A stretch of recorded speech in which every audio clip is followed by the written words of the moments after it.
Hey everybody, it's Jason Blaha here, and today I want to chat with you guys a little bit about just some of my thoughts on cardio and body composition lately. So let me put on my +5 hat of weaponsmithing, work on skilling up my crafting a little bit, and let's talk about this. Alright, interesting thing with cardio, I mean we can discuss a little bit of the research, but I can also discuss kind of my own experiences over the last year or two. You guys know last year I dropped quite a bit of weight just doing cardio. I backed it down a bit. I had bulked up pretty quick just by not tracking my food. That's enough for me to bulk. But interestingly enough, I think the cardio kept my blood work looking pretty good. But I cut it out for a little while in my training, even during my cut, added cardio back in, and then I lost some lean mass on my DEXA scan. And I really didn't feel like the cardio did much for me in the way of fat loss. And it was interesting enough chatting with the people at the DEXA scan place, because they do nutrition consulting and stuff there also. They noted that that's actually common for them, that they find that people who add extra cardio in for their weight loss tend to lose more muscle mass in their experience out of the hundreds and hundreds of people that they do scans on. That's just been their observation. And what's interesting there is that I'm starting to have a different view of cardio there. I don't think cardio, and it's based upon all the research, based upon my observations of other people myself, is a particularly good method for body composition. Yes, it lets you eat a few more calories, but again, it's not muscle stimulating activity, and that includes most HIIT. That's been noted too. Some HIIT research has actually shown that HIIT in some cases even reduces muscle mass. It's not the magical method that it's been made out to be. It really isn't. Particularly for people who already lift, and there's plenty of experts, even people with PhDs who do lift, who have noted that if you're lifting weights, they don't think that HIIT actually does much of anything useful in the way of body composition or muscle stimulation or anything. That it's an inferior training response to what you're already getting. So the interesting point there that I noted though is that in spite of the fact that I was gaining weight and body fat, my health, my insulin sensitivity, everything else stayed really, really good as my body fat was climbing back over 20% while doing cardio.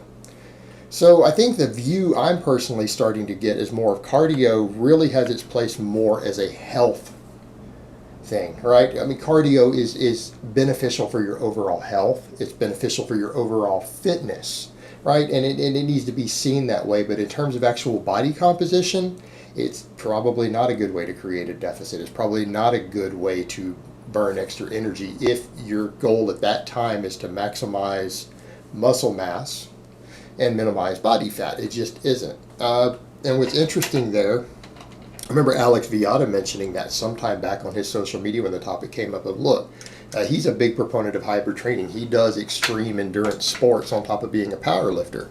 He's big on super marathons and triathlons, and he writes a lot about how to incorporate the two things together. You know, how people can be actual strength and power-based athletes while still also competing in endurance events as well. That's his thing. It's a big part of what he broke into his career into, his professional coaching services, everything else. He was doing his doctoral work in it. So he noted that, you know, look, if your goal is body composition, then you just need to be lifting weights. Like if that's your only goal, right? We're not talking about health. We're not talking about fitness. We're not talking about any of that. Pure body composition, he's like, weight training is what you need to be doing. And that's the interesting thing. And I'm not telling people that I'm going back on what I said. I said when people say, oh, I lost a bunch of weight while doing no cardio and while eating junk food, that shouldn't be a badge of honor. That's not something that you brag about, because that's not necessarily a good thing. You're sitting around eating Pop-Tarts and ice cream while restricting calories, so you're eating less food and you're doing no cardio. That's not necessarily the healthy way to go. That's not a good thing from a health perspective, other than you lost fat. But if you got too lean, that's not good either. So I'm not telling people that from a health perspective that it's something you should brag about, but something I've noticed. I have noticed plenty of people over the years who do successfully get extremely lean with fantastic body composition who don't even do cardio. What's even more interesting, I know a few natties who do that, right? I know some natties out there who do purely weightlifting, minimal to no cardio. They keep a tight diet, and they do attain phenomenal body composition. There are plenty of people who've pulled it off. And that's kind of the interesting point. I mean, we get into the point of, does the cardio make you hungry? Yeah, okay, you burn through more calories, but it makes you hungry, and it tends to, in many cases, facilitate more muscle loss than anything. At least I noticed that for a little while. And now that I've quit doing the cardio completely, my scale is coming down, but I definitely don't think I'm losing muscle and strength now, right? I'm noticing that my lifting isn't quite as difficult with the same amount of weight loss. I'm doing a little more training volume and no cardio, and my scale is now coming down. I'm actually really happy with the way the scale's been coming down the last few weeks.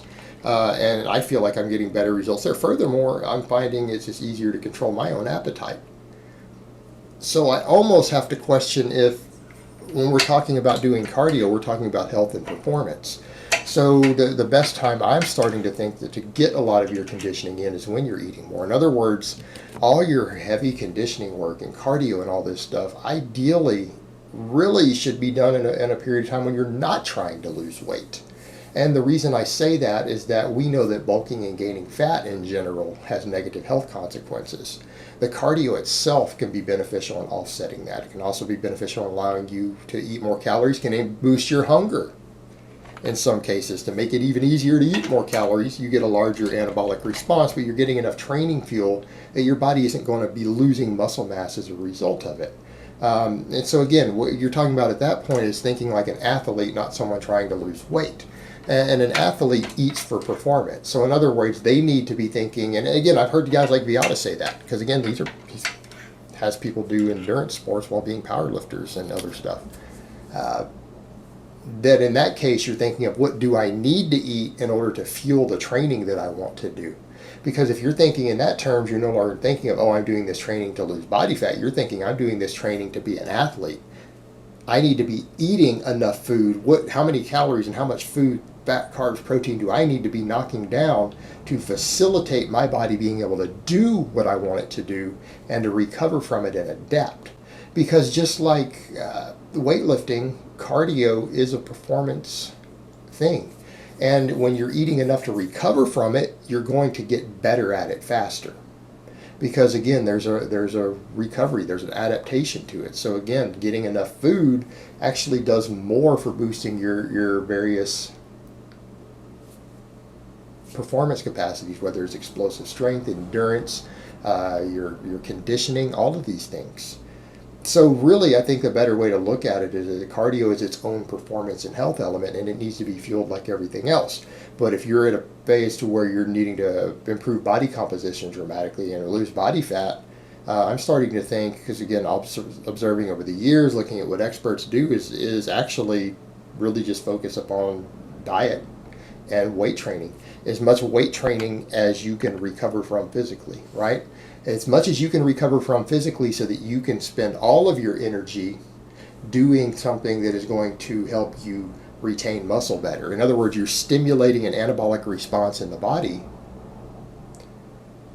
right? You're stimulating muscle growth while you're restricting calories, so that your body is more inclined to hold on to muscle better. And you're not wasting energy on nonsense that isn't going to help you with that, and just restrict your diet better. Now, the caveat being, and this is again what I'm having to do, if you're a big eater like me, that means that there's no room for junk food. Because if you're not doing cardio, you're eating less food, right? Less calories means there's a higher chance you're going to be missing something like, I don't know, it could be magnesium, potassium, vitamin C, whatever in your diet. So what I'm having to do as I'm doing this personally, and because I'm eating such an enormous amount of my food from protein, I don't have room for anything that isn't high quality food at that point. So what do you mean? It's like literally everything I'm eating that isn't lean protein is fruits, vegetables, nuts. And I'm probably going to push so that I can get my protein up and my calories staying in check. Probably just going to be more and more vegetables, you know. A lot of steamed veggies with a little bit of sauce on them. Yeah. So again, making sure that you're not becoming deficient in anything. And I think that probably is a better approach overall. I think it's a better approach just based on my experience, my own viewpoints. This is the direction I'm evolving with my thoughts on this stuff. And that's all this is, guys. This video is just me giving kind of my thoughts where they're at currently on these things. I honestly think at this point, body composition, you need to be lifting as much as you possibly can. You don't need to be doing much unless you're really, really morbidly obese. You probably don't want to be doing a lot of activity that's not stimulating muscle growth, and you just need to tighten the diet up. And that tightening that diet up also means that, again, all of your non-protein calories, you don't have room for junk food. None of this, well, I can squeeze in 3 Pop-Tarts or a pint of Ben and Jerry's. Well, that might not be ideal from a micronutrient or a satiety or a fiber perspective. You need to be finding higher quality foods to be filling whatever calories you have restricted yourself down to. Your appetite is going to be controlled better that way. Your energy and recovery and ability to train are going to be better that way, because you're going to have a better nutrient profile. That affects recovery, that affects energy. So I think that's ultimately really the key. I think that a lot of the bros have it right there. Just lift and restrict calories, eat a lot of protein, and eat really, really, really clean. And if you don't know what clean means, I don't know if I can help you at that point. High nutrient food, guys. All right, food that has a very good nutrition profile. Right, that's clean. But yeah, that's a whole other topic that people want to argue about what that means. All right, guys, but that's really all I have to say on that today. I hope it's been informative, and I will talk to you guys next time.